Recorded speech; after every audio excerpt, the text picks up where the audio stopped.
Olha, ouvintes da Band News FM de todo o Brasil, exceto o Rio de Janeiro, porque os ouvintes aqui do Rio de Janeiro eles têm ouvido eu comentando esse episódio todos os dias e comentando outros episódios de violência e criminalidade aqui no Rio de Janeiro, que tem a ver com isso que lamentavelmente aconteceu. Em primeiro lugar, toda a solidariedade à família da Kathleen, mas eu falo há 11 anos a respeito de certos elementos que estão envolvidos nesse episódio e que não precisavam estar, se, obviamente, as autoridades fizessem autocrítica e estivessem realmente preocupadas com a segurança pública no Rio de Janeiro. Então, lá em 2010, eu fui o primeiro a falar que a pacificação promovida pelo senhor Sérgio Cabral, entre aspas, pacificação, era uma farsa. Era uma palavra pomposa, e é isso que eu aponto aqui todos os dias. Você tem que distinguir a retórica e a prática. O bolsonarismo hipnotizou um monte de gente, atualmente, porque tem uma retórica que a pessoa acredita, só que a prática é completamente diversa, contrastante, muitas vezes oposta. E, da mesma forma, era a pacificação proposta, implementada, supostamente, pelo então governador Sérgio Cabral, por meio, inclusive, do seu secretário de Segurança na época, José Mariano Beltrame. Então, você colocava ali 2, 3, 5, 6 policiais na entrada de uma favela, e aí você pegava dezenas de favelas e mandava lá policial. Não tinha muito contingente tão experiente assim, então formava policial a toque de caixa e botava eles lá na entrada, num container de lata, depois veio a se chamar o PP de lata, né, que é a Unidade de Polícia Pacificadora, mais um nome de propaganda, que não condiz com a ação específica, e eles ficavam lá vulneráveis à ação de traficantes fortemente armados com fuzis. Às vezes precisavam ser resgatados no final do expediente pelo caveirão, que é o blindado, o carro do BOPE, para poder saltar do container para o caveirão sem ser metralhado.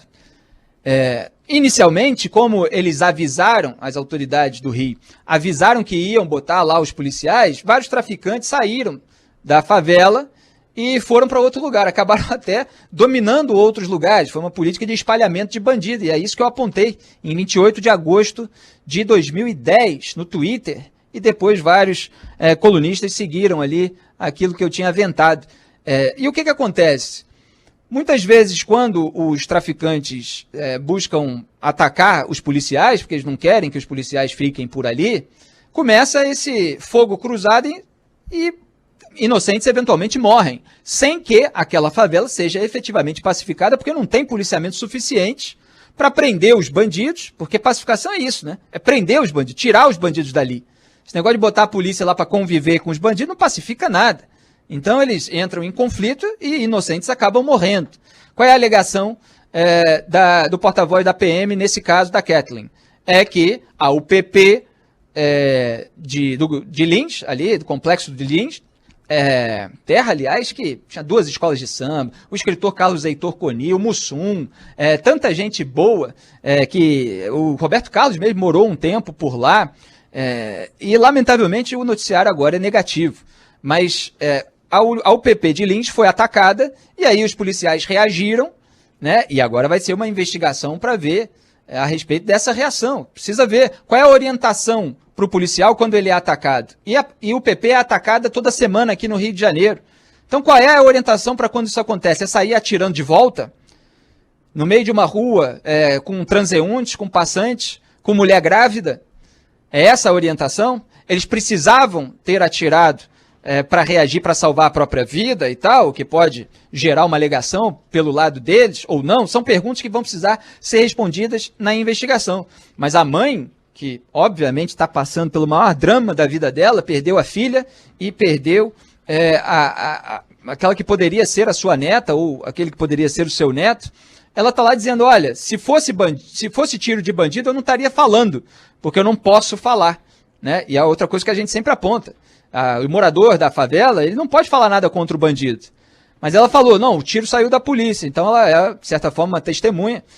Agora, é claro que precisa haver uma investigação para saber se realmente partiu da polícia. Então você tem aí 7 tiros de fuzil por parte dos policiais, 5 de um, 2 do outro, só que traficante também tem fuzil. Então vamos aguardar aí a confirmação para saber de onde partiu o tiro. Agora, mesmo que tenha partido, repito, dos bandidos, mesmo que tenha, o comportamento dos policiais foi o correto e o comportamento das autoridades, do comando da polícia e do governador, atualmente é o Cláudio Castro, mas já teve outros, de deixar lá a UPP vulnerável gerando fogo cruzado.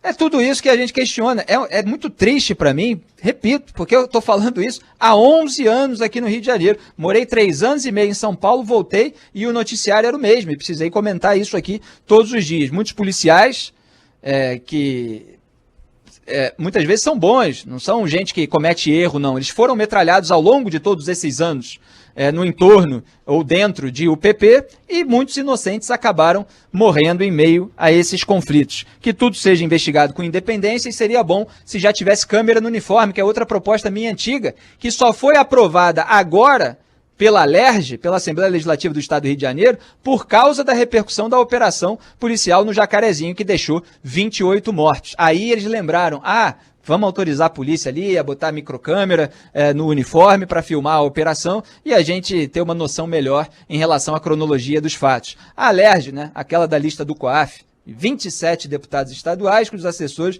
tinham movimentações bancárias atípicas. Eles estavam, evidentemente, mais preocupados com outras coisas.